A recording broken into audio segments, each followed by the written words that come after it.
नमस्कार, मैं PM DNS Singh और आप देख रहे हैं कमाल यार। इस वक्त हम एक बहुत ही इंटरेस्टिंग टॉपिक के बारे में बात करने वाले हैं। जी हाँ दोस्तों, अभी यहाँ पे फेसबुक, इंस्टाग्राम या फिर ट्विटर, इन प्लेटफॉर्म की बात करें तो एक चीज़ काफ़ी ज़्यादा वायरल हो रही है और ऐसे कहें कि एक बार फिर से वायरल हो रही है। बताया जा रहा है कि नेपाली सेना ने यहाँ पे भारतीय जासूसी क्वाडकॉप्टर को मार गिराया है। अब इस बात में कितनी सच्चाई है और अगर ये झूठ है तो फिर ये फोटो कहाँ से आई, इस बात की पूरी पुष्टि करेंगे इस वीडियो में। तो वीडियो के अंत तक बने रहिए और अगर आप चैनल पे नए हो तो चैनल को सब्सक्राइब करके बेल आइकन दबा लीजिए ताकि आपको कल अपडेट भी सबसे पहले मिल सके। चलिए वीडियो शुरू करते हैं। दोस्तों, सबसे पहले मैं तो एक बात कहना चाहूँगा कि ये जो तस्वीर यहाँ पे दिखाई गई है ये 2020 में भी दिखाई गई थी, उससे पहले भी सीमा विवाद में एक बार पहले भी दिखाई गई थी और अब फिर से यही तस्वीर दोबारा से वायरल हो रही है। क्योंकि पिछले दिनों हमने देखा था कि सीमा विवाद दोबारा से शुरू हुआ था और उसी के अंदर ये एक बार फिर से वायरल हो चुकी है। मैं आपको बता दूं कि ये जो तस्वीर है वो रियलिटी में 2017 की तस्वीर है। ये भी बताऊंगा कि कहाँ की तस्वीर है और कैसे ये फैलाया गया है। सबसे पहले अगर बात करें 2020 की तो एक नेपाली ट्विटर हैंडल, हम यहाँ पे नाम नहीं लेंगे किसी का, उन्होंने लिखा था कि भारत के एक जासूसी क्वाडकॉप्टर को यहाँ पे मार गिराया है।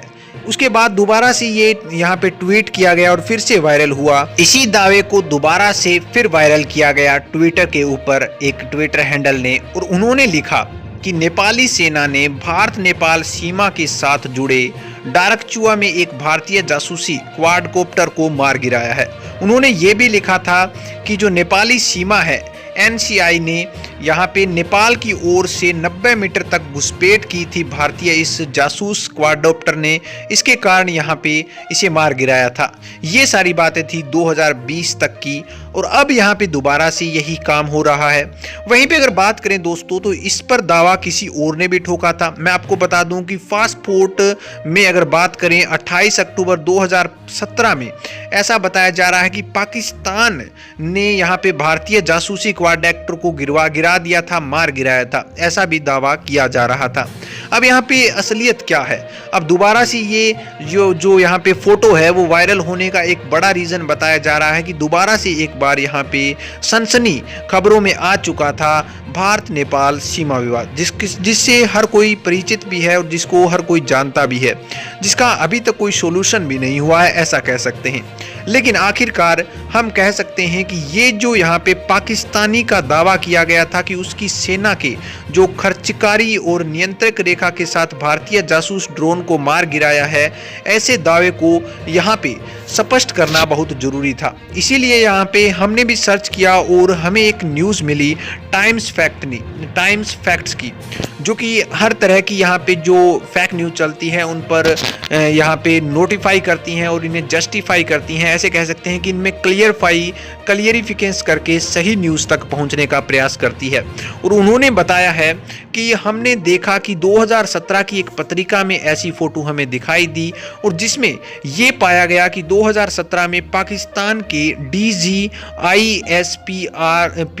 द्वारा पोस्ट की गई थी और उसमें पुरानी तस्वीर का इस्तेमाल झूठा दावा करने के लिए किया गया है। और ये जो हुआ है वो यहाँ पे पाकिस्तान में एक बार जरूर हुआ है, ऐसा कह सकते हैं हम।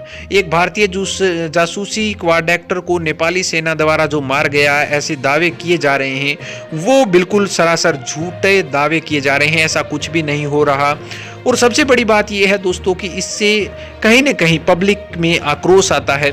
जैसे कि आप सोच सकते हैं कि मान लो 100 पीपल अगर इस पोस्ट को देख रहे हैं, आजकल लगभग सभी समझदार हैं, लेकिन फिर भी 10% ऐसे लोग हैं जो बिलीव भी कर लेते हैं इस चीज़ पर।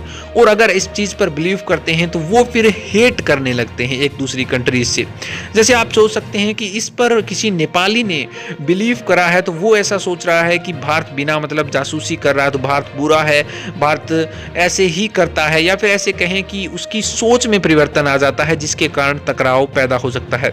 वहीं पर अगर बात करें दोस्तों कि यहाँ पे भारतीय कोई देखकर इस पोस्ट को बिलीव करता है कि ये पोस्ट सच्चा है, तो वो ऐसा सोचेगा कि नेपाल बहुत ज़्यादा गलत कर रहा है, नेपाल को ये नहीं करना चाहिए, ऐसी वैसी बातें सोच सकता है, जिसके कारण यहाँ पे दोनों देशों में टकराव बढ़ते हैं। तो मेरी भी यही रिक्वेस्ट है कि इस प्रकार की पोस्ट नहीं की जाए, इस प्रकार के फेक न्यूज़ यहाँ पे ना वायरल किए जाएं, ताकि किसी दो देशों के रिश्ते खराब हों। मैं तो दो देशों की बात नहीं कर रहा, बल्कि किसी के भी रिश्ते खराब हों, ऐसी वायरल फेक न्यूज़ ना देने में ही भलाई है। दोस्तों, आपकी क्या राय है इसके बारे में? अपने विचार कमेंट सेक्शन में जरूर लिखिए। चलिए आज के दिन रखते हैं, आगे कोई अपडेट मिला फिर आपके सामने हाजिर हूं। तो वीडियो को लाइक कीजिए, शेयर कीजिए, और अगर आप चैनल पर नए हों तो चैनल को सब्सक्राइब करके बेल आइकन दबा लीजिए, ताकि आपको अगला अपडेट भी सबसे पहले मिल सके।